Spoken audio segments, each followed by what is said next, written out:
Done with our first glimpse of baseball in India then. England got first strike in Hyderabad as they set out on this five-test series where they're hoping to do what no team has done in over a decade.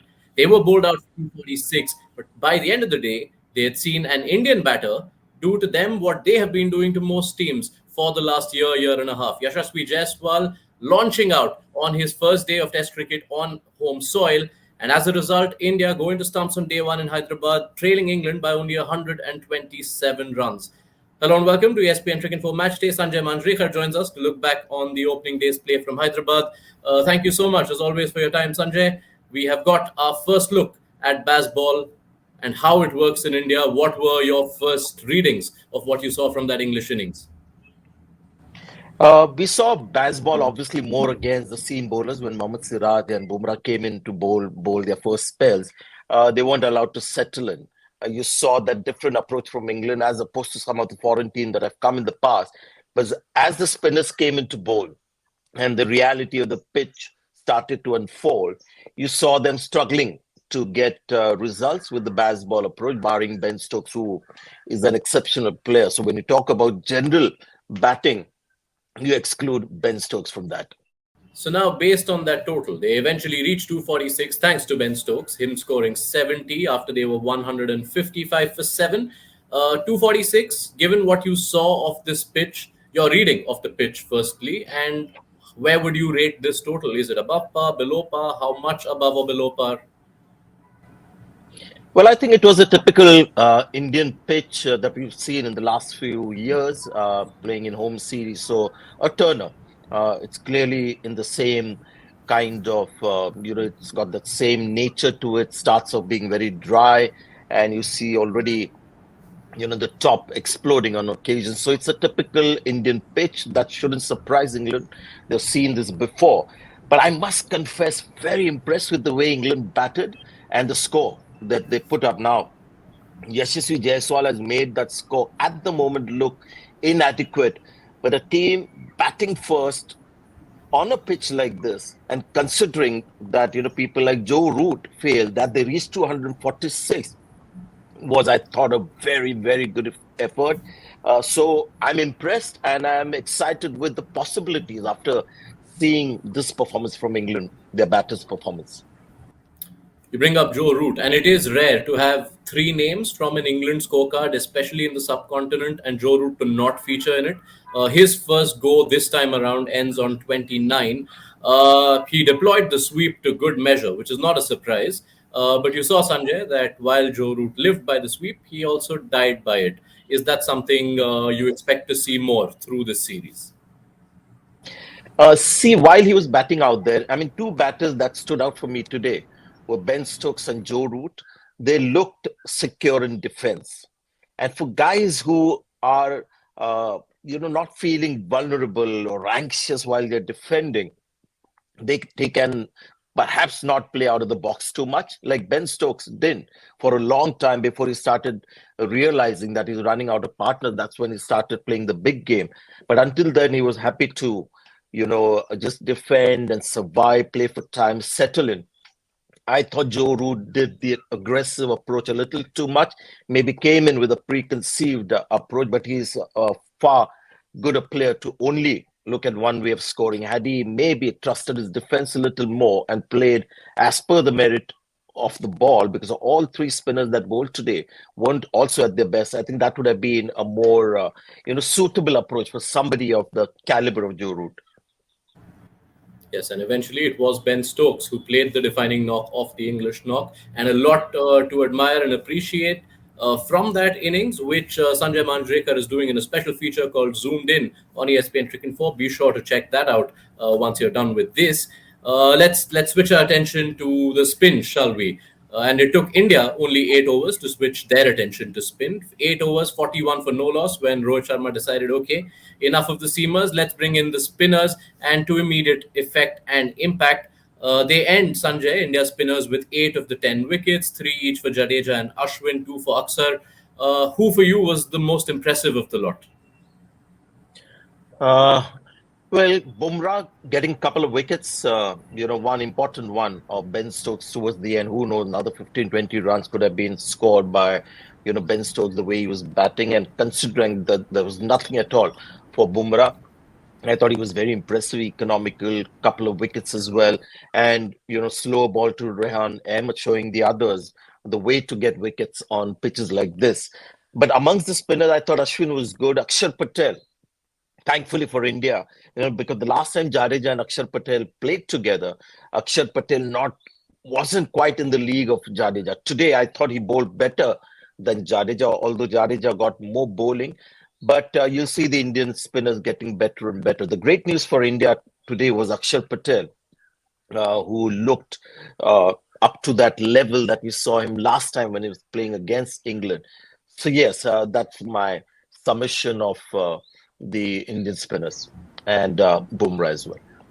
Yeah, and it was 2 wickets for Akshar Patel. One of them already an early contender for ball of the series, the one to dismiss Johnny Bairstow. But you mentioned Jadeja, Sanjay, and interesting to see that today's figures become Jadeja's most expensive in any test innings where he's bowled more than 5 overs. It is something that you could have talked about, that this will be a new component for India spinners to come up against batters who are looking to attack them.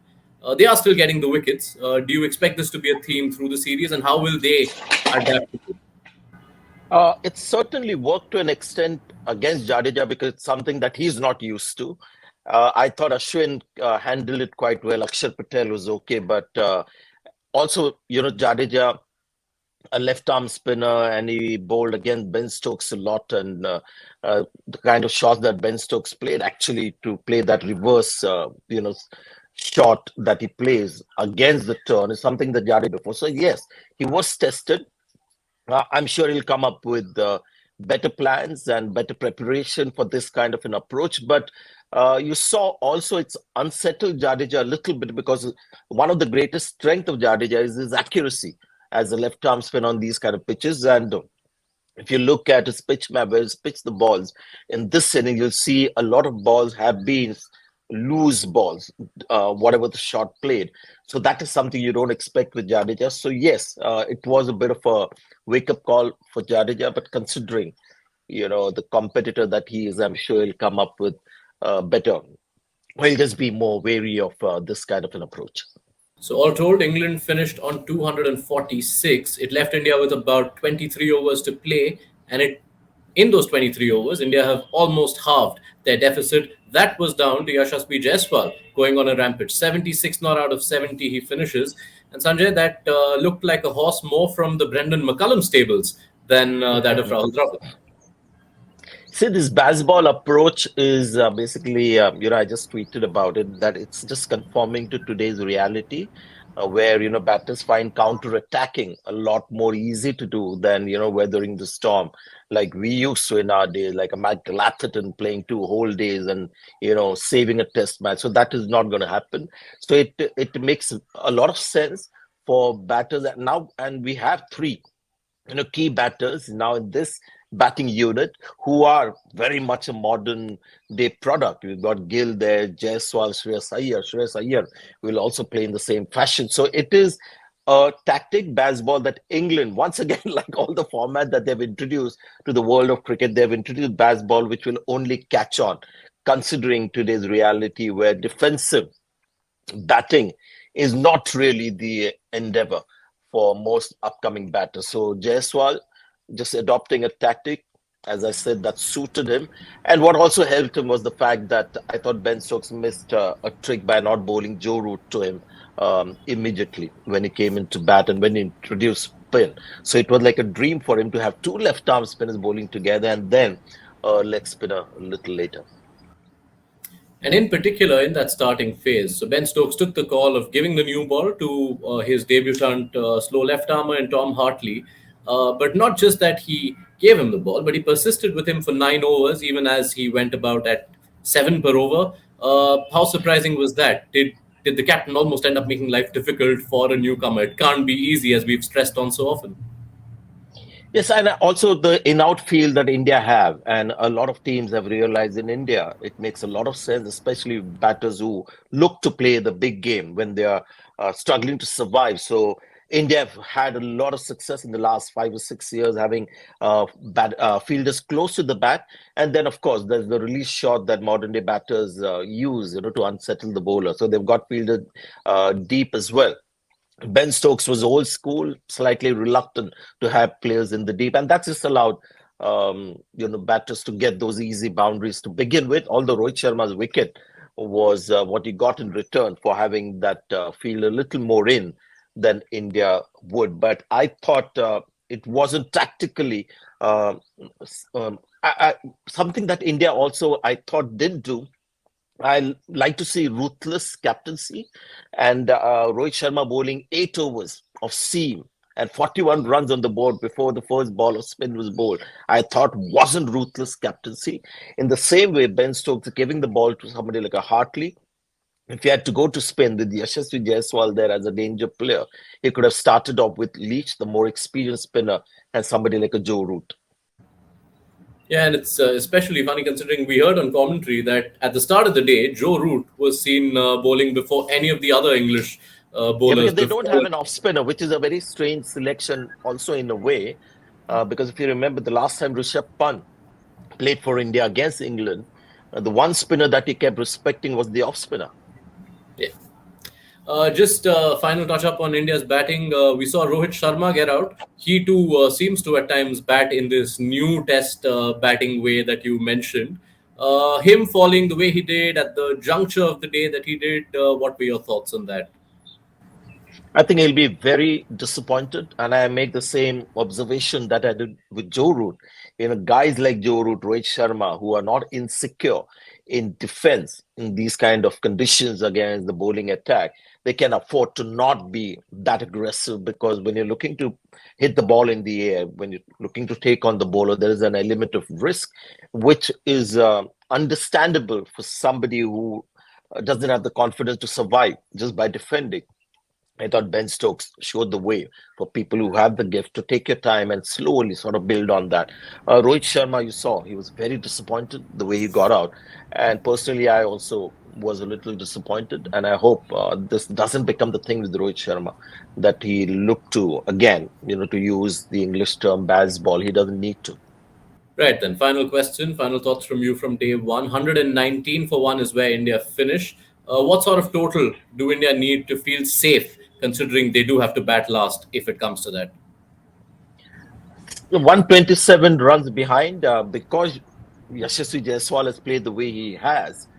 It's looking like India is in a very strong position, but the kind of pitch that we have, and because we have a batting unit that is in transition, we'll have people like KL Rahul and Shreyas Iyer, those guys coming in. So India cannot relax as much just because the scoreline at the moment looks really good.